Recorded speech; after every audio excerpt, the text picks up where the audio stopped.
Hello, sari આવી ગઈ. સાડી સુરતની સ્પેશિયલ સાડી આવી ગઈ. જો સાડી વાળા બેઠા છે ને અહીંયા. એ મને દેખાય, મારે આંખ્યું છે. સાડી લઈ દેવી પડે એટલે વડકા ચાલુ થઈ જાય. વડકા નથી કરતો, એમ તને કહું છું. ભાઈ હવે એક હાડીમાં હું કકળાટ કરો, લઈ જો ને હવે. તમારે તો કેવું જ છે ને, જોવો તો તમે હાડી વેચીને કોટ વાળા થઈ ગયા. અમારે તો કાંઈ કોટ લેવાતો નથી. એવું ન ભાઈ, મારે કાપડનો ધંધો છે ને એટલે હારા કપડા પહેરવા પડે. હે ભાઈ, આનું શું છે? એના 900 રૂપિયા. હે તમને કહું, આ સાડી બહુ સારી છે, લઈ લેવી છે? પેલી 900 વાળી થોડી હાડીઓ લેવાની હોય. 900 માં તો 9 હાડીઓ આવે. એવી હાડીઓ પણ છે મારી પાસે.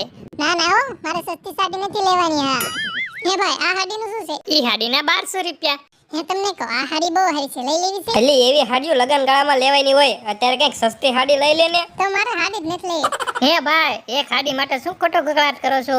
એવા તો તમે વેચનમાં કેટલાય બગાડી દેતા છો. નક્કી આજ ખર્ચો થવાનો છે, શું કરું?